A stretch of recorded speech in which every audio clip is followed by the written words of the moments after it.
DY. Patil stadium नवी मुंबईच्या ग्राउंडवर 2 नोव्हेंबर 2025च्या रात्री इंडियन क्रिकेटच्या इतिहासात एक गोल्डन चॅप्टर लिहिला गेला। ही फक्त एक फायनल मॅच नव्हती, हा होता वर्षांचा हार्ट ब्रेक, नियर मिसेस आणि अतूट विश्वासाचा परिणाम। इंडियाने डेकेड्स पासून स्वप्न पाहिलं होतं आणि शेवटी त्यांनी त्यांची पहिली ICC women's ODI world cup trophy जिंकली। साऊथ आफ्रिकाला 52 रन्सने हरवून, तेही आपल्या रोरिंग होम क्राउड समोर। 2005 आणि 2017 पासून जो एक moment of glory Indian fans बघायला वेट करत होते, तो फायनली या रात्री आला। जे रिडिम्पशन, करेज आणि डेस्टिनीची एक सुंदर कहाणी होती। सुरुवात झाली साऊथ आफ्रिकाने टॉस जिंकून फील्डिंगचा डिसिजन घेऊन। त्या डिसिजनने मॅचचा टोन सेट केला। इंडियाची ओपनिंग पेअर शफाली वर्मा आणि स्मृती मानधना इंटेंट आणि डिटर्मिनेशन घेऊन ग्राउंडवर उतरले। मानधनाने टिपिकल ग्रेसने इनिंग्सला स्टेबल सुरुवात दिली, स्ट्राइक रोटेट करत, टाइट बॉल्सला पनिश करत। दुसऱ्या बाजूला शफाली एकदम फिअरलेस दिसत होती, जसे एक तुफान तिच्यात बंद केले आहे। ती down the track fears cuts मारत आणि कॉन्फिडेंट लॉफ्ट शॉट्स काढत क्राउडला प्रत्येक बॉलला इरप्ट करत होती। पार्टनरशिपला चांगला मोमेंटम मिळाला आणि साऊथ आफ्रिकाला पहिला ब्रेक थ्रू मिळेपर्यंत इंडियाने एक स्ट्रॉंग फाउंडेशन तयार केला होता। मानधना 45 वर क्लास इनिंग्स खेळते आणि मग आउट होऊन जाते, पण शफाली वर्माची बॅट अजून बोलत होती। 78 बॉल्समध्ये 87 रन्स, ज्यात 12 फोर्स आणि 2 सिक्सेस। हे इनिंग्स इंडियाची हार्टबीट होती। पण जसे क्रिकेटमध्ये सगळं काही एका फ्लोमध्ये नसतं, तसंच थोड्या वेळाने मोमेंटम स्लिप होतोय असं वाटलं। त्याच वेळेस दीप्ती शर्मा समोर आली आणि तिने सिच्युएशन कंट्रोलमध्ये घेतली। काम कंपोज दीप्तीने इनिंग्स रिबिल्ड केली। प्रिसिशनने बॅटिंग करत जेमिमा रॉड्रिक्स आणि रिचा घोष सोबत इम्पॉर्टंट पार्टनरशिप तयार केली। ओव्हर पुढे सरकत गेल्या तसं इंडियाचा रन काउंट वाढत गेला। रिचाने 24 बॉल्समध्ये 34 रन्स मारून इनिंग्सला लेट बूस्ट दिले आणि इंडियाचा स्कोर बोर्ड 50 ओव्हर्समध्ये 298 फॉर 7 वर थांबला।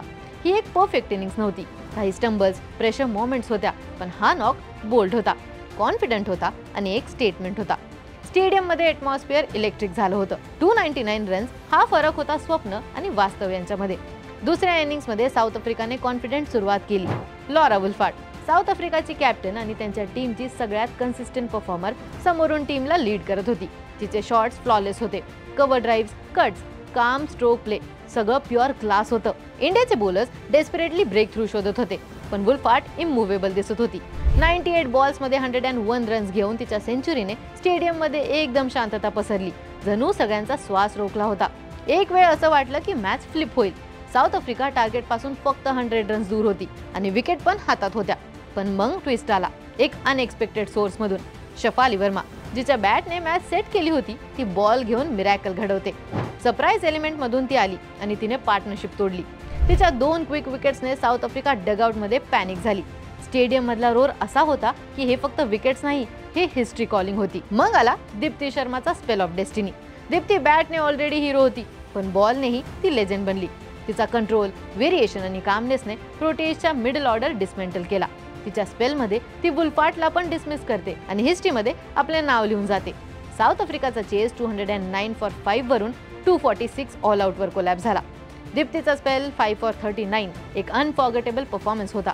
शफालीच्या 2 विकेट्स आणि दीप्ती शर्माच्या कन्सिस्टन्सीने इंडियाला विक्ट्री कंप्लीट करायला मदत केली। फायनल विकेट पडल्यावर डी.वाय. पाटील स्टेडियममध्ये फायरवर्क्स, टीयर्स, स्माइल, डिसबिलीफ सगळं एकत्र दिसत होतं। हरमनप्रीत कौर, जी वर्षांपासून टीमला ड्रीमकडे घेऊन जायचं ट्राय करत होती, ती ट्रॉफी उचलते। तो मोमेंट फक्त विक्ट्रीचा नव्हता, तो एक इमोशनल रिलीज होता। ही मॅच फक्त एक क्रिकेटिंग कॉन्टेस्ट नव्हती, ही एक जर्नी होती। 2005च्या अंडरडॉग इंडियापासून 2017च्या हार्ट ब्रेक नंतर आणि 2025च्या चॅम्पियन इंडियापर्यंत एक अनफॉर्गिवेबल पण ब्युटिफुल पाथ। प्रत्येक प्लेयर, कोच आणि फॅनचा बिलीफ या रात्री रिवॉर्ड झाला। साऊथ आफ्रिकाचा फाईट इक्वली ॲडमायरेबल होता। वुल्फार्डची इनिंग क्लासिक होती आणि त्यांचा टीम स्पिरिट खूप इन्स्पायरिंग होता। पण डेस्टिनीने यावेळी इंडियाला चूज केलं होतं। पेपरवर 52 रन्स विक्ट्री इझी दिसते, पण या विजयाच्या मागे काउंटलेस आवर्स ऑफ मेहनत, स्ट्रॅटेजी आणि प्युअर हार्ट लावलेलं होतं।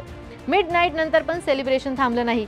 प्लेयर्स ट्राय कलरमध्ये रॅप्ड होते, फॅन्स फ्लॅग वेव्ह करत होते आणि हा मोमेंट फक्त विजयाचा नव्हता, व्हॅलिडेशनचा होता। ज्या जनरेशन ऑफ गर्ल्सनी कधी मनापासून स्वप्न पाहिलं होतं की मी पण एक दिवस क्रिकेटमध्ये इतिहास घडवेन, त्यांच्यासाठी ही ट्रॉफी एक मिरर होती, जी त्यांच्या बिलीफला शेप देत होती। कारण या रात्री इंडियाने फक्त ट्रॉफी लिफ्ट नाही केली, ड्रीम लिफ्ट केले। त्यांनी जगाला दाखवलं की विमेन्स क्रिकेट हे फुटनोट नाही, तर मेन स्टोरी आहे।